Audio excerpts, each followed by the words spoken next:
Hi ಎಲ್ಲರಿಗೂ ನಮಸ್ಕಾರ. Welcome back to Ranju's cookery YouTube channel. ಇವತ್ತಿನ ದಿನ ನಾನು ಸ್ಪೆಷಲಾಗಿ ಎಗ್ ಬಿರಿಯಾನಿನ ಯಾವ ರೀತಿ ಮಾಡೋದು ಅಂತ ತೋರಿಸ್ಕೊಡ್ತಾ ಇದ್ದೀನಿ. ಮೊದಲಿಗೆ ನನ್ನ ಚಾನಲ್ನ ಇನ್ನೂ ಯಾರು ಸಬ್ಸ್ಕ್ರೈಬ್ ಮಾಡಿಲ್ವೋ ದಯವಿಟ್ಟು ಸಬ್ಸ್ಕ್ರೈಬ್ ಮಾಡ್ಕೊಳ್ಳಿ.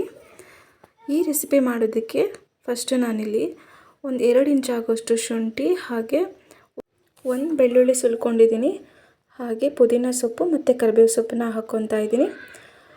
ಇಲ್ಲಿ ಖಾರಕ್ಕೆ 2 ಹಸಿಮೆಣಸನ್ನ ಹಾಕ್ಕೊತಾ ಇದ್ದೀನಿ, ಹಾಗೆ 1 ಟೇಬಲ್ ಸ್ಪೂನು ಧನಿಯಾ ಪುಡಿ, ಹಾಗೆ 1 ಟೇಬಲ್ ಸ್ಪೂನು ಖಾರದ ಪುಡಿ ಹಾಕ್ಕೊತಾ ಇದ್ದೀನಿ. 1 ಟೇಬಲ್ ಸ್ಪೂನ್ ಆಗೋಷ್ಟು ಗರಂ ಮಸಾಲ ತೊಗೊಂಡಿದ್ದೀನಿ. ಇದೆಲ್ಲದನ್ನು ಫೈನ್ ಪೇಸ್ಟ್ ಮಾಡ್ಕೊಬೇಕು. ಚೆನ್ನಾಗಿ ಗ್ರೈಂಡ್ ಮಾಡಿಬಿಟ್ಟು ಇದನ್ನೆಲ್ಲ ಸೈಡಿಗೆ ಎತ್ತಿಟ್ಕೊಂಡು ಇವಾಗ ಬಿರಿಯಾನಿ ಮಾಡೋದಕ್ಕೆ 3 ಟೇಬಲ್ ಸ್ಪೂನ್ ಆಗೋಷ್ಟು ಆಯಿಲ್ನ ಹಾಕ್ಕೊತಾ ಇದ್ದೀನಿ. ಇವಾಗ ನಾನಿಲ್ಲಿ ಪಲಾವ್ ಎಲೆ, ಸೋಂಕಾಳು, ಏಲಕ್ಕಿ, ಲವಂಗ, ಹಾಗೆ ಚಕ್ರ ಮೊಗ್ಗು, ಕಸೂರಿ ಮೇಥಿನೆಲ್ಲ ಹಾಕ್ಕೊಂಡು 2 ಸೆಕೆಂಡಷ್ಟು ಈ ರೀತಿ ಚೆನ್ನಾಗಿ ಹುರ್ಕೊಬೇಕು. ಈಗ ಹುರಿದಿದ ತಕ್ಷಣ ನಾನಿಲ್ಲಿ ದೊಡ್ಡ ಸೈಜು ಈರುಳ್ಳಿನ ಈ ರೀತಿ ಕಟ್ ಮಾಡಿಕೊಂಡು ಹಾಕ್ಕೊತಾ ಇದ್ದೀನಿ. ಈರುಳ್ಳಿ ಸ್ವಲ್ಪ ರೆಡ್ಡಿಶ್ ಬರೋವರೆಗೂ ಫ್ರೈ ಮಾಡ್ಕೊಬೇಕು.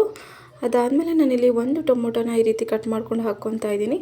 ಇವಾಗ ನಾವು ರುಬ್ಬಿಟ್ಕೊಂಡಿರೋವಂಥ ಪೇಸ್ಟ್ನ ಇವಾಗ ಹಾಕ್ಕೊಂಡು ಮಿಕ್ಸ್ ಮಾಡ್ಕೊತಾ ಇದ್ದೀನಿ. ಹಸಿ ಸ್ಮೆಲ್ ಹೋಗೋವರೆಗೂ ಈ ರೀತಿ ಸ್ವಲ್ಪ ಫ್ರೈ ಮಾಡ್ಕೊಬೇಕು. ಇವಾಗ ರುಚಿಗೆ ತಕ್ಕಷ್ಟು ಉಪ್ಪನ್ನು ಹಾಕ್ಕೊಂಡು ಎಲ್ಲ ಒಂದ್ಸಲ ಮಿಕ್ಸ್ ಮಾಡ್ಕೊಳ್ಳೋಣ. ಇವಾಗ ಟೊಮೊಟೊ ಎಲ್ಲ ಸಾಫ್ಟ್ ಆಗೋವರೆಗೂ ಒಂದ್ಸಲ ಚೆನ್ನಾಗಿ ಬೇಯಿಸ್ಕೊಬೇಕು. ಇವಾಗ ನಾನಿಲ್ಲಿ ಬೇಯಿಸಿರೋ ಮೊಟ್ಟೆನ ಹಾಕ್ಕೊತಾ ಇದ್ದೀನಿ. ನಾನು 4 ಮೊಟ್ಟೆ ಹಾಕ್ಕೊಂಡಿದ್ದೀನಿ. ನಿಮಗೆ ಎಷ್ಟು ಬೇಕೋ ನೋಡಿಬಿಟ್ಟು ಹಾಕ್ಕೊಬೋದು. ಮೊಟ್ಟೆ ಹಾಕಿದ ತಕ್ಷಣ ಈ ರೀತಿ ಸ್ವಲ್ಪ ತಿರುಗಿಸ್ಕೊಳ್ಳಿ, ಅವಾಗೆಲ್ಲ ಖಾರ ಅಂಟ್ಕೊಳ್ಳುತ್ತೆ ಅದಕ್ಕೆ. ಇವಾಗ ನಾನಿಲ್ಲಿ ಒಂದು 2 ಸ್ಪೂನ್ ಆಗುವಷ್ಟು ಮೊಸರನ್ನ ಹಾಕ್ಕೊತಾ ಇದ್ದೀನಿ. ಮೊಸರು ನೀವು ಬೇಕಾದರೆ ಹಾಕ್ಕೊಬೋದು, ಇಲ್ಲಾಂದರೆ ಸ್ಕಿಪ್ ಮಾಡ್ಬೋದು. ಮೊಸರು ಹಾಕ್ಕೊಂಡ್ರೆ ಚೆನ್ನಾಗಿರುತ್ತೆ. ನಾನು 1 ಗ್ಲಾಸ್ ಅಕ್ಕಿನ ಚೆನ್ನಾಗಿ ತೊಳ್ಕೊಂಡು ನೆನೆಸಿಟ್ಟಿದ್ದೆ. ಇವಾಗ 2 ಗ್ಲಾಸ್ನ ನೀರು ಹಾಕ್ತಾಯಿದ್ದೀನಿ. 2 ಗ್ಲಾಸ್ ನೀರು ಹಾಕ್ಬಿಟ್ಟು ಇವಾಗ ನೆನೆಸಿರೋ ಅಕ್ಕಿನ ಹಾಕ್ಕೊತಾ ಇದ್ದೀನಿ. ಅಕ್ಕಿ ಎಲ್ಲ ಹಾಕಾದ್ಮೇಲೆ ಇವಾಗ ಸ್ವಲ್ಪ ನಾನು ಕೊತ್ತಂಬರಿ ಸೊಪ್ಪನ್ನ ಈ ರೀತಿ ಚಿಕ್ಕದಾಗಿ ಕಟ್ ಮಾಡಿಕೊಂಡು ಹಾಕ್ಕೊತಾ ಇದ್ದೀನಿ.